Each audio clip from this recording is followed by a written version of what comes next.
अस्सलाम वालेकुम स्टूडेंट्स, कैसे हैं आप लोग? Hope you are all fine. Okay, हम लोगों ने पढ़ा था आई थिंक सेल मेम्ब्रेन के बारे में। ठीक है, तो हमने उसकी स्ट्रक्चर पूरी पढ़ी थी। उसमें हमने उसका एक मॉडल भी पढ़ा था, जिस मॉडल का नाम था फ्लूइड मोज़ेक मॉडल, जिसमें हमने सेल की कंप्लीट स्ट्रक्चर पढ़ी थी। हमने ये देखा था कि उसके अंदर जो है कैसे जो है लिपिड्स बाइलेयर होती है, उसके अंदर प्रोटीन्स होती हैं और फिर साथ में ग्लाइकोलिपिड या ग्लाइकोप्रोटीन वो सब अटैच होते हैं। ठीक है, तो आज हम लोगों ने पढ़ना है साइटोप्लाज्म कि साइटोप्लाज्म क्या होता है। It is a semi-fluid and jelly-like material present in the space between the plasma membrane and the nuclear envelope. अब ये असल में क्या होता है, एक सेमी फ्लूइड का मतलब बच्चों क्या होता है, जो ना तो बिल्कुल पानी हो, फ्लूइड बिल्कुल पानी ना हो और ना ही बहुत ज़्यादा वो क्या हो, सख्त हो, बल्कि वो एक गाढ़ा सा मादा हो पानी की तरह का। ठीक है, लेकिन हो क्या, गाढ़ा सा और जेली लेग। अब तो जेली किस तरह की होती है, जेल की तरह की। ठीक है, जो ऐसे चिपटती रहती है, इस तरह का मटेरियल होता है, जो कि कहाँ होता है असल में, प्लाज्मा मेम्ब्रेन के अंदर और न्यूक्लियर एनवेलप के बाहर। ठीक है, इनके दरमियान में। ठीक है, इट कंटेन वाटर। अब इसके अंदर क्या होगा, वाटर होगा, in which many organic and inorganic salt are present, जहाँ पे काफ़ी ज़्यादा तादाद में ऑर्गेनिक और इनऑर्गेनिक साल्ट जो हैं वो पाए जाते हैं। अच्छा, अब ये तो होगी साइटोप्लाज्म की जो स्ट्रक्चर होती है वो बेसिक। ठीक है, अब इसका फंक्शन क्या होता है। Cytoplasm provide space for the functioning of the organelles. Cytoplasm का मेन फंक्शन क्या होता है, असल में क्या कर रहा होता है, ये स्पेस मुहैया करता है। क्या करता है, ये स्पेस मुहैया करता है, किसके लिए, ताकि फंक्शन कर सके ऑर्गेनेलिज, जो भी ऑर्गेनेलिज के अंदर हैं वो सारी क्या कर सके, फंक्शन कर सके, अपना काम परफॉर्म कर सके। It also act as a site of various biochemical reactions. और इसके अलावा ये क्या करता है, जितने भी मेटाबॉलिक रिएक्शन हो रहे होते हैं या बायोकेमिकल रिएक्शन हो रहे होते हैं हमारी बॉडी के अंदर, उन सब के लिए जगह भी यही मुहैया करता है। For example the reaction of glycolysis, जैसे कि एक रिएक्शन है जिसका नाम क्या है, ग्लाइकोलिसिस। ग्लाइकोलिसिस क्या होता है, इसमें ग्लूकोज टूटती है। ठीक है, तो वो तो इंशाल्लाह जब हम अगले चैप्टर में पढ़ेंगे तो हम ग्लाइकोलिसिस को कंप्लीट पढ़ेंगे। फ़िलहाल एग्जांपल यही है कि रिएक्शन जितने भी ग्लाइकोलिसिस के होते हैं उसके लिए जो जगह परफॉर्म कर रहा होता है वो साइटोप्लाज्म होता है। अब इस साइड पे एक येलो बॉक्स है जिसके अंदर उन्होंने यहाँ डेफिनेशन साइटोसोल की बताई है, और बच्चों ये बहुत ही एक इम्पॉर्टेंट डेफिनेशन है। The part of the cytoplasm that consist of small molecule but not large membrane bound organelles is called cytosol।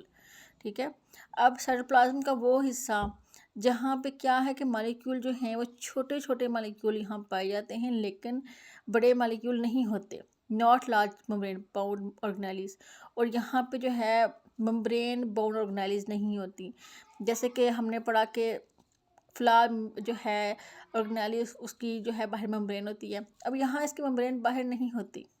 ठीक है, ऐसी जो हैं ऐसे यहाँ पे मादे पाए जाएंगे जिनके बाहर मेम्ब्रेन नहीं होगी। ठीक है, तो इससे हम क्या बोलेंगे, वो क्या है, साइटोसोल है। ठीक है, इनके पार्ट ऑफ द साइटोप्लाज्म का वो हिस्सा जो कि स्मॉल मॉलिक्यूल पे कंसिस्ट होता है, लेकिन लार्ज वहाँ पे मेम्ब्रेन बाउंड ऑर्गेनेलिस नहीं होती, उसे साइटोसोल बोलते हैं। ठीक है, ये हमारा साइटोप्लाज्म जो है वो कंप्लीट हुआ। अब नेक्स्ट है साइटोस्केलेटन। ये साइटोस्केलेटन क्या होता है बच्चों, ये देखिए ना, जैसे कि इंसान का एक ढांचा होता है। ढांचा किसे बोलते हैं, हड्डियों का ढांचा होता है एक इंसान का, जिससे जो है इंसान के अंदर जब हड्डियाँ होंगी तो इंसान अपने आप को फिक्स कर सकता है एक जगह पे, एक प्लेस पे, या उसकी जो हड्डियाँ होती हैं वो सब एक स्ट्रक्चर, एक प्रॉपर स्ट्रक्चर मुहैया करती हैं। फॉर एग्जाम्पल अगर आपके हाथ पे हड्डियाँ नहीं होंगी तो आपका हाथ उधर ही लटक जाएगा, बाजू में हड्डी नहीं है तो बाजू भी उधर ही लटक जाएगा। यानी कि यही चीज़ें हैं जो हमारी बॉडी को एक स्ट्रक्चर दे रही हैं, एक शेप दे रही हैं। ठीक है, एक स्केलेटन है हमारे जिस्म का। ऐसे ही जो एक सेल है उसका भी एक स्केलेटन होता है। सेल का भी क्या होता है, स्केलेटन, जिससे सेल को क्या मिलती है, एक शेप मिलती है। ठीक है, एक शक्ल मिलती है सेल को। ठीक हो गया। अब साइटोस्केलेटन क्या होता है, it is a network of thin tubes and filaments. Actually ये जो क्या होता है असल में, थिन मतलब पतली पतली ट्यूब्स होती हैं और फिलामेंट्स होते हैं, उनका एक नेटवर्क होता है cytoskeleton. This network spread out in the cytoplasm, और ये असल में जो पूरा साइटोप्लाज्म है उसमें हर जगह पे ये फैला होता है। It give shape to this cell. काम क्या है इसका? सेल को एक शेप देना, सेल को एक शक्ल देना। In the same way that tent pole support the shape of the tent. बिल्कुल उसी तरह से जैसे आपने देखा टेंट, जब टेंट लगाए जाते हैं घरों में या कहीं पे भी, ये शादियों वगैरह में मोस्टली लगाए जाते हैं ना, तो उसके जो है पोल्स बने होते हैं, इनको जो स्टिक सी लगी होती हैं बड़ी बड़ी सी, ठीक है, वो पोल बनाए जाते हैं ताकि वो जो टेंट है वो अपनी जगह पे एक साइड पे खड़ा रहे, ठीक है। सेम उसी तरह से स्केलेटन होता है सेल का, जो कि सेल को जो है शेप देता है। It also act as pathway on which different things move inside the cell. इसके अलावा ये क्या करता है कि रास्ता मुहैया करता है चीज़ों को कि वो सेल के अंदर जा सके। It consist of 3 parts. अब इसके 3 हिस्से होते हैं।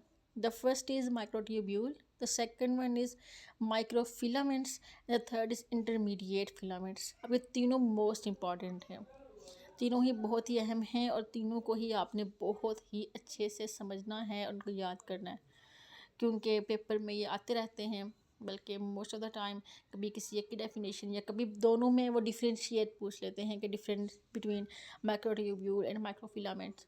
सो आप लोगों को इसके बारे में ना अच्छे से पता होना चाहिए, ठीक है। So the first one is microtubule.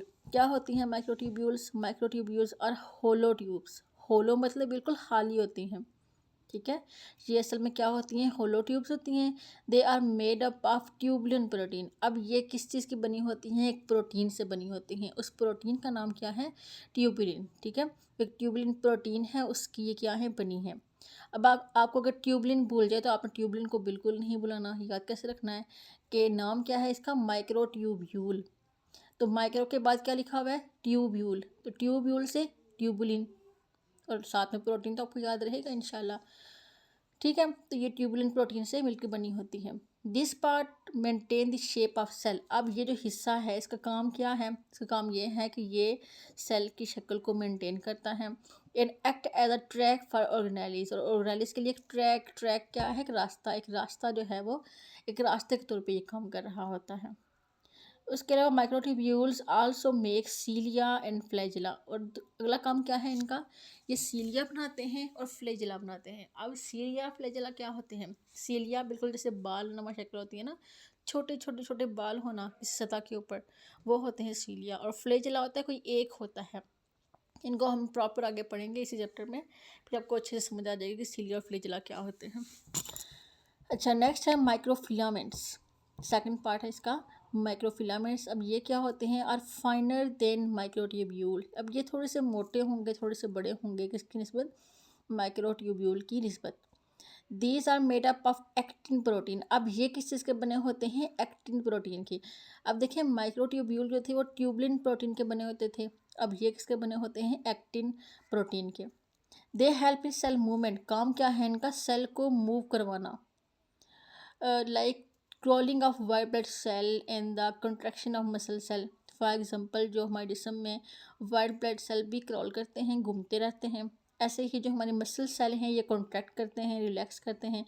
तो ये कॉन्ट्रैक्शन जो है ये किसकी वजह से हो रही होती है? एक्चुअली इन्हीं एक्टिन प्रोटीन की वजह से, इनके माइक्रोफिलामेंट की वजह से। No the last part is intermediate filaments. अब ये क्या होते हैं? Are rods that hold the nucleus. अब ये क्या होता है? रॉड्स, रॉड मतलब काफ़ी लंबी लंबी जैसे रॉड्स होती है ना, साथ सी इस तरह की होती हैं ये, जो कि न्यूक्लियस को होल्ड करके रखती हैं। In other organelles in place. और बाकी जितनी ऑर्गेनेलिज हैं उनको अपनी जगह पे क्या करती हैं? अपनी जगह पे उनको होल्ड करके रखती हैं। They also maintain the shape of the nucleus. इसके अलावा न्यूक्लियस की जो शेप है उसको भी ये मेंटेन करके रखती है। कौन? Intermediate filament. अब आप लोगों को बिल्कुल नहीं भूलना चाहिए कि माइक्रोट्यूब्यूल का काम क्या है, माइक्रोफिलामेंट्स का काम क्या है और इंटरमीडिएट फिलामेंट का काम क्या है। जैसे कि माइक्रोट्यूब्यूल का काम क्या होता है? ये सेल की शक्ल को मेंटेन करती हैं, सेल की शक्ल को, और ऑर्गेनेलिस के लिए एक रास्ता मुहैया करती हैं। इसके अलावा ये क्या करती हैं? सीलिया और फ्लैजिला भी बनाती हैं। फिर जो माइक्रोफिलामेंट्स थे उनका काम क्या था? काम उनका ये था कि वो सेल की मूवमेंट में हेल्प करती हैं। फिर इंटरमीडिएट फिलामेंट का काम क्या होता है? ये असल में न्यूक्लियस को और ऑर्गेनेलिस को अपनी जगह पे होल्ड करके रखती हैं, ठीक है? और सेल की जो शक्ल है, बल्कि जो न्यूक्लियस की शक्ल है, उस शेप को मेंटेन करके रखती हैं। जैसे कि यहाँ बच्चों देखें स्ट्रक्चर साइटोस्केलेटन की, तो आप यहाँ पे देख सकते हैं, ठीक है? यहाँ पे ये देखें, इस पॉइंट पे जो है, ये वाला जो पॉइंट है, यहाँ पे ये क्या है? असल में माइक्रोफिलामेंट्स है, ठीक है?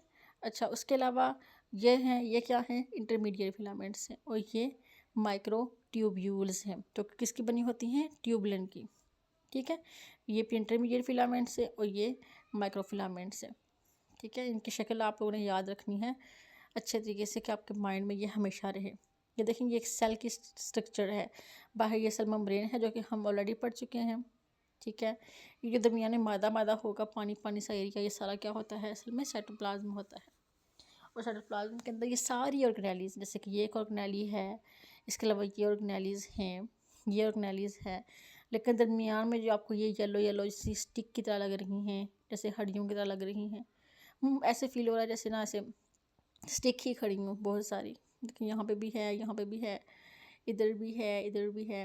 ये सारी असल में क्या हैं? ये असल में इंटरमीडिएट फिलामेंट हैं, जिसमें ये रेड से हैं, ये माइक्रो फिलामेंट्स हैं। ये जो यहाँ पे स्काई कलर की लग रही हैं, आई थिंक सो, ये क्या है? माइक्रोट्यूब्यूल्स हैं, जो कि तीनों मिलकर क्या बना रही हैं? असल में सेल को शेप दे रही हैं, न्यूक्लियस को शेप दे रही हैं, और ऑर्गेनेलिस को फिक्स करके रखा हुआ है इन्होंने, ताकि ये सेल के अंदर एक मेंटेन प्लेस पे ये सारी चीज़ें रहें और फिक्स रहें, ठीक है? आई थिंक 2 टॉपिक ही काफ़ी हैं आप लोगों के लिए आज के, ठीक है? तो होपफुली कल हम न्यूक्लियस के बारे में पढ़ेंगे, ठीक है? तो आपने क्या करना है, ये जो स्ट्रक्चर है न्यूक्लियस की, ये कल आप लोगों ने ड्रॉ करनी है, ठीक है?